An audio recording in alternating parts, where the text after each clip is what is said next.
It's way past time for another update on the state Unity is currently in. As a solo game dev, I and a lot of other indie game devs out there completely rely on the stability, scalability and trustworthiness of our chosen game engine. And Unity has absolutely demolished our trust on all of these traits over the past few years. What is happening at Unity? Will the upcoming new Unity 6 change things for the better? And should we still invest our time into Unity? Or is the grass really greener on the other side? I will truthfully admit, I had a real moment about a month ago where I was seriously thinking of making the change to the Unreal game engine. After a week of absolutely wasting my time with numerous Unity editor bugs, crashes and losing most of my work, I went into a developer's rage and found myself installing Unreal. This frenzy quickly cooled down after it took me hours of installing and reinstalling the correct C++ packages for the specific Unreal 5 version that I was forced to install. Long story short, I didn't even succeed in installing Unreal 5 and went crawling back to Unity.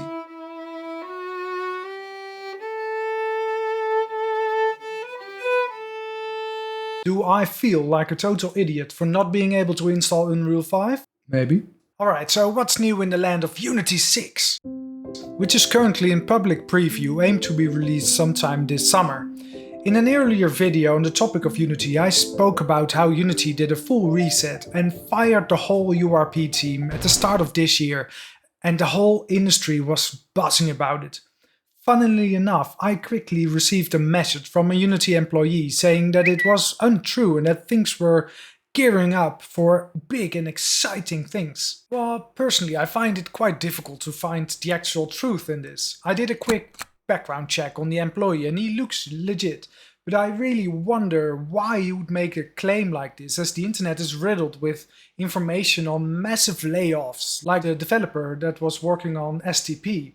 He was laid off before he could even finish it. So whether or not we should believe that the whole URP team was fired or not, well, I guess in the end, the inner workings at the company called Unity shouldn't really matter to us, the developers, as long as the tools they are selling, the Unity game engine and all the services around it work as intended. FYI, funny story, STP was going to be Unity's answer to upscalers like FSR3 and DLSS, which basically make your game look much better and also make it run faster. However, the guy working on it, an actual legend in the world of upscalers as he is the original developer of FSR1, is actually fired from Unity. I feel a bit conflicted about Unity messing up STP, as on the one hand, I think upscalers are the future of high fidelity games and the more quality upscalers there are, well, the better. And on the other hand, the assets I sell are based on the 4 best upscaling techniques in the industry: AMD's FSR3, Nvidia's DLSS, Qualcomm's SDSR and Intel XS. Unity's STP was going to be a direct competitor to these assets. Well, I'm not longer worried, as never got the chance to actually finish it properly before he got fired. Anyways, back to Unity. The constant instability at the company is making me uncertain if I should still be investing my precious time.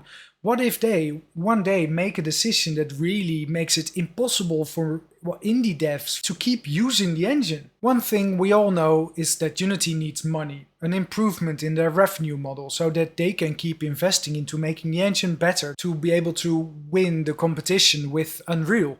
So they added the super vague and very much hated runtime fee, which they introduced in such a way that it almost killed them.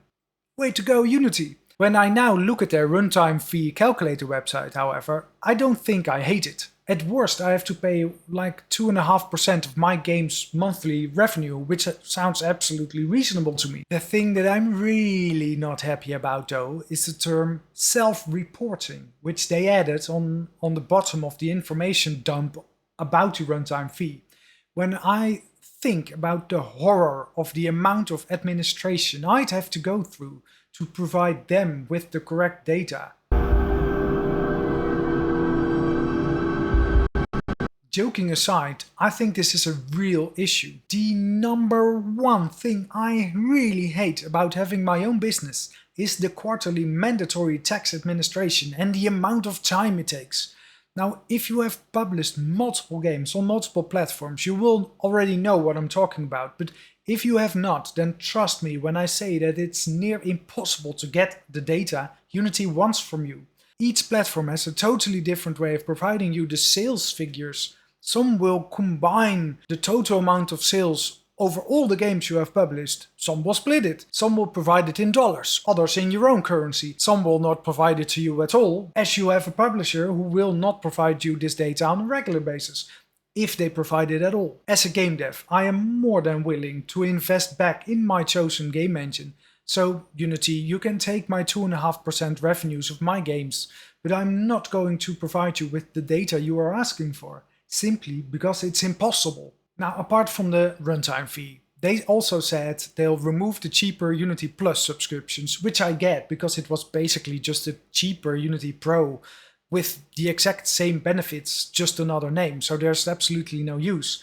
They also changed the free Unity personal tier in such a way that if your company makes less than $200,000 per year, you don't have to buy any subscriptions. And they will remove the previous engine limitations like the mandatory Unity splash screens. And you're also free from the runtime fee. Yay for the small-time indie devs, right? No, it's all lies, because they silently added new restrictions to the free Unity personal tier.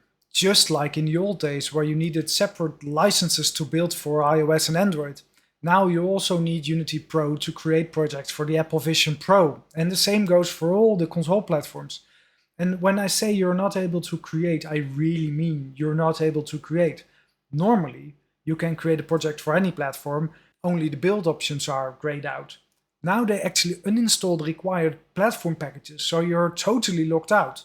Talking about locked out, Unity 6 will be the final nail in the coffin of the now seriously legacy built-in render pipeline, better known as burp, which is all fun and giggles if URP and HDRP would be stable and feature complete, which they are not. It's not all bad though. With the launch of Unity 6 they are adding a lot of new and exciting features like the GPU resident drawer, which is basically just a fancy name for I'll make your game run much faster, and other much needed performance enhancements.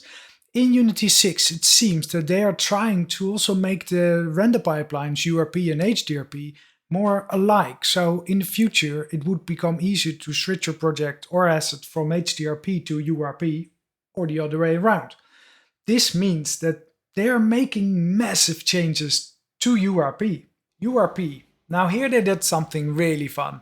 In pre-Unity 6 versions of URP you had something called render pipelines, which allow you to inject custom rendering stuff like post-processing effects into the rendering engine. Most, if not all, rendering or post-processing assets that you can buy in the Unity Asset Store use these render features. Now with Unity 6 they massively overhauled the way these render features work, which also break every URP asset you've ever bought on the Asset Store, and also every custom effect that you've built yourself. To fix this, Unity has implemented the compatibility boolean, which doesn't fix it at all. It's just a way to disable the new way and enable the old render features. They specifically say that this will be removed in a later Unity update, so it's more like a time bomb to eventually kill your project. As a Unity Asset Store developer, I would like to sincerely thank Unity for doing this, as I was already getting bored for having to only support 3 different render pipelines. Now it's 2 legacy ones that I'll have to support indefinitely, and 2 more in active development, which basically changed with every new Unity release. Thanks Unity! Here I am forced to conclude my Unity bash, because if I go on, I get depressed. Unity has been my livelihood for the past 10 years, like many others. I have invested so much time and effort into knowing the ins and outs of Unity, so I was able to create epic game projects for it. Now my guts is screaming to abandon ship, the naked deaf, woman and children first. However, when I really think about it, I'm just unable to make the move to leave Unity to transition to another engine. It would simply be too time consuming, aka expensive, for me to switch teams. But if things don't get better soon, I really think I'm going to have to rethink my business strategies and make some serious calculations on how much it would hurt me to switch to another engine. So, Unity, please, pretty please, stop making a mess of everything. I'm sure you Godot groupies, Unreal users, CryEngine creators, Lumberyard lovers, RPG Maker rookies, Game Maker gurus, Stride students and Flex fans are positively laughing your asses off, and rightfully so. But Unity devs, how are you looking at the future? Are you sticking with Unity or are you planning on changing teams? I'd really like to hear more from the Unity dev community. What do we do? Now, I really don't like ending this video on such a negative note, so in other, more positive news, I'd like to congratulate Keoken on reaching their funding goal on Kickstarter. This is your moment, guys, enjoy it as best as you can, and I wish you all the best of luck and fun on making your third game. Now, go deliver us home. And to all the rest of you, if you haven't played the Deliver Us games yet, then you really should, as they are true indie gems. Do you feel the positivity? Yay! Yes? Well, great. Then that's it for this week. Take care and I'll see you next week.